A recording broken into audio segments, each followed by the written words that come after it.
I want to, at this time, respond to Senator Reid's juvenile attacks on my Judiciary Committee's investigations and to Senator Reid's frequent crying about my previous State Department holes. Over the past several months, Senator Reid has been obsessed with mentioning holes on nominees, holes which I no longer have. Holes are often necessary to force the executive branch to comply with congressional investigations. If you want proof of that, just ask the Obama administration.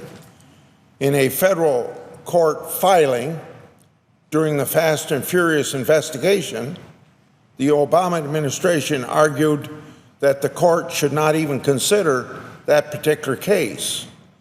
The Justice Department brief said courts should not enforce subpoenas at all. Instead, the Justice Department reasoned that Congress should use other powers to get documents.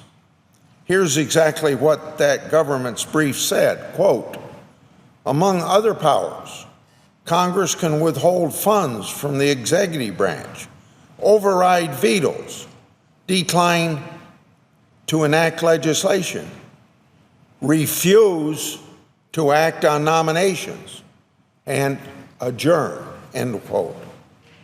Later in the brief, the Obama administration specifically suggested that Congress can, quote, "tie up nominations in order to get documents."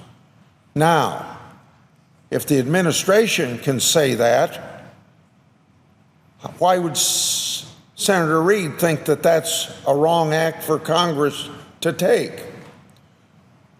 It's this simple. If the minority leader doesn't like senators using holes to get documents from agencies, perhaps Senator Reid should talk to his friends in the Obama administration who suggested that in the first place.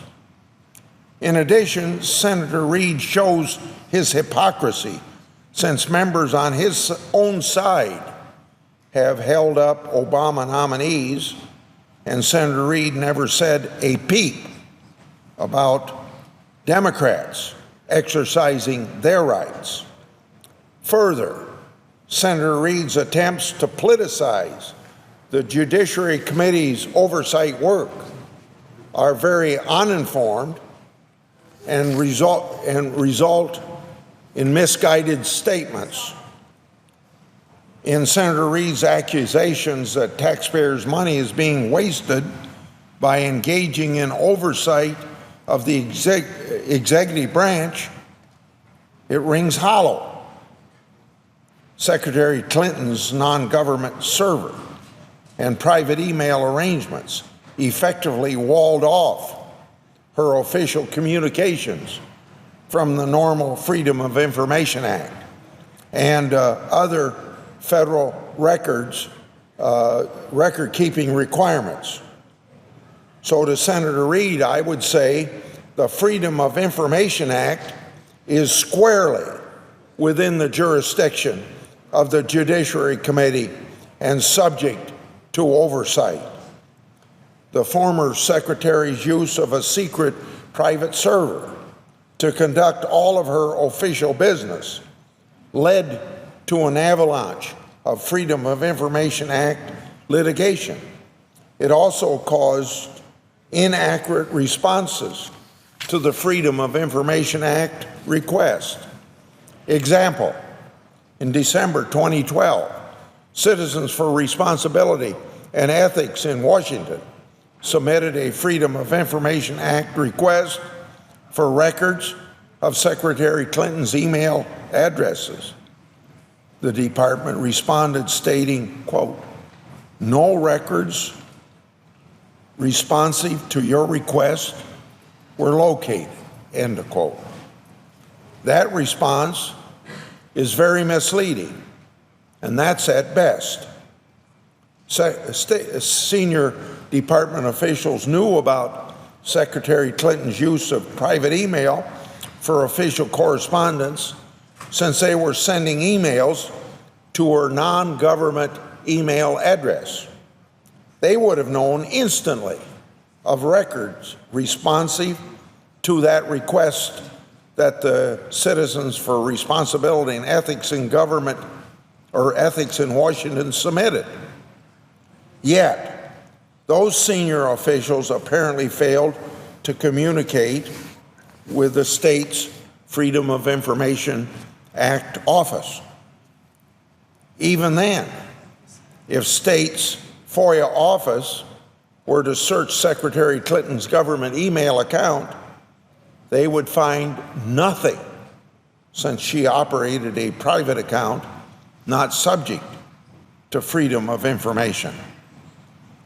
Separate from her email address, Secretary Clinton's non-government server was a secret to high-level officials at the State Department who were responsible for information technology and security. Now, these officials had no idea the Secretary was operating a separate, unofficial system. She did not get their approval to do so. So how would they know? The Judiciary Committee has interviewed the Chief Information Officer, the former Chief Information Officer, the former Deputy Chief Information Officer, and the Director of Diplomatic Security at the State Department. The Chief Information Officers oversaw the work of information technology staffer who Secretary Clinton paid secretly to maintain her non-public server. And yet, all of these people knew nothing about that non-public server. That staffer didn't ask permission to have outside employment. That staffer didn't while that staffer at the State Department, he didn't disclose his outside income on his financial disclosure forms. Now think about that. Officials whose job it is to know were kept in the dark about this homebrew email server. If a government agency hopes to be transparent with the American people, and that's the point behind Freedom of Information Act legislation, it must first be transparent with itself. And now we know that highly classified material was transmitted to and stored on Secretary Clinton's secret server. What's important about that is this is an issue of national security. State Department diplomatic security personnel have informed the committee, the Judiciary Committee, that they were unaware of Secretary Clinton's using non-government server for official business. So how then could they possibly secure it from security threats? Now, the FBI is investigating this matter as well as several other investigations. We keep hearing that the FBI's inquiry is just a security review and not a criminal inquiry. So let me tackle that. However, one witness asserted his Fifth Amendment right against self-incrimination rather than answer questions about his work on Secretary Clinton's secret server. And he is relying on the Fifth Amendment to withhold his personal emails as well. Recently, the Department of Justice granted him immunity. So, quite naturally, right? We are searching for other ways to get information before deciding whether it might be appropriate to seek an immunity order for his testimony. Now, to Senator Reid, these are legitimate oversight inquiries for the Judiciary Committee. Further, Secretary Clinton did not turn over all of her official emails. Emails between General David Petraeus and Secretary Clinton, which Secretary Clinton failed to provide to the State Department, were later turned over to the Defense Department. Secretary Clinton also failed to turn over emails with Sidney Blumenthal, whom Secretary Clinton used as an off-the-books intelligence resource while Secretary of State. If Secretary Clinton used a government email address for official emails, we wouldn't have this problem in the first place. So, how many more official emails were not turned over but should have been? The committee, let me emphasize, the Judiciary Committee cannot ignore these important issues simply because the former secretary decided to run for president. And to be clear, to be perfectly clear, I started this investigation before Secretary Clinton announced her candidacy. Now, Senator Reid suggested that the committee's work on these issues is a waste of time. Senator Reid, this is nonsense. Congressional oversight is not a waste of money, it's a constitutional responsibility. The minority leader fails to understand that Congress is so obligated to oversee that the executive branch of government faithfully executes the laws, faithfully spends the money the way Congress intended. Without such constitutional oversight, Congress will not know if there are failures in the executive branch's duty to faithfully execute the laws that we pass. But you know what is a real waste of money? This administration fought tooth and nail in the courts against Congress for more than 4 years. Why? Just to avoid disclosing documents with the Fast and Furious scandal which papers they eventually turned over. That is a waste of money, 4-year waste of money. The Obama administration has fought against the press and watchdog organizations for years in the Freedom of Information Act litigation over former Secretary Clinton's email records. Senator Reid, that's a waste of money.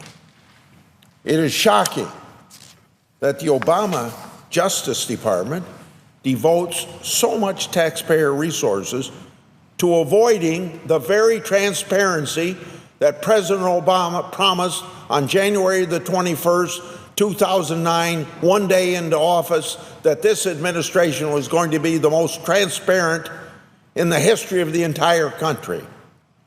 And it's turned out to be the most stonewalling. None of that would be necessary if the administration would just comply with congressional subpoenas and the Freedom of Information Act. That's the way to save money. And by the way, I'd like to ask, how much taxpayers' money does Senator Reid spend having his staff write daily speeches trying to undermine the work of the Judiciary Committee? Senator Reid also fails to understand that we are not only focused on Secretary Clinton. The committee is conducting dozens of investigations on a broad range of issues under the jurisdiction of the committee. Some of the executive branch agencies have complained about the amount of oversight work that the committee does on other matters. Mr. President, to justify my statements for this part of my remarks, I'd like to submit 2 letters for the record. The first is from the Department of Homeland Security. The second is from the Department of Justice. Both note that many dozens of letters and hundreds of requests that I have sent, and both essentially complain about the volume of our investigation and requests for information. That committee is hard at work doing the people's business, and the committee is doing much more than just oversight. The committee has reported 16 executive nominees, 37 judicial nominees. It has processed 27 bipartisan bills out of committee, and every bill that has come out of committee is a bipartisan bill. 18 of those bills were passed out of the Senate or over to the Senate, and 8 or passed out of the Senate over to the House, and 8 of which had been signed into law by the President. Just last week, the committee unanimously adopted bipartisan legislation to finally protect FBI whistleblowers who report wrongdoing to their supervisors and provide for independent review of FBI whistleblower cases for the first time. So, you can ask, reviewing that record, it seems to me we can ask Senator Reid to justify his claim that this committee is partisan. The committee concluded an investigation into the abuse and misuse of paid administrative leave. The committee took the results and worked hard with members of both sides of the aisle to actually fix that problem. In February, Homeland Security and Governmental Affairs Committee approved the bipartisan common sense reforms in the Administrative Leave Act of 2016. Similarly, the committee has worked with Democrats and Republicans alike to overturn an Office of Legal Counsel opinion that allows the agencies across government to stonewall their Inspector General. Now, let me tell you how Senator Reid is involved in stonewalling that effort. About the bill, we came up with a legislative solution called the IG Empowerment Act and attempted to pass it in December by a live, unanimous consent request. But Senator Reid objected to the bill, even though it is supported by 7 members of his own caucus, supported by the New York Times editorial board, and a host of civil liberties and good government groups. Even the largest circulating daily newspaper in the home state of Senator Reid urged him to work with us on a compromise. But rather than engaging us in a productive and civil manner, Senator Reid publicly slandered the bill as a legislative overreach. He claimed that he was concerned about a provision that allowed Inspector General to issue testimonial subpoenas to fight waste, fraud, and abuse, when in fact Senator Reid actually voted to give the exact same authority to the Office of Special Counsel in 1989. That 1989 bill passed the Senate unanimously and is now law. Senator Reid, was that legislative overreach when you did it? Like that bill, the IG Empowerment Act has near unanimous support and is designed to root out wrongdoing from government while ensuring proper safeguards of the use of subpoenas. So there is no reason to object to this bill on policy grounds. And yet, Senator Reid stands in the way of just getting that done. The Judiciary Committee will continue its work. I say that to just one senator, Senator Reid. And during the course of my oversight work, I will use every tool at my disposal to obtain answers for the American people. So, Senator Reid, I will keep faith with my oath of office, and we, the people. I yield the floor.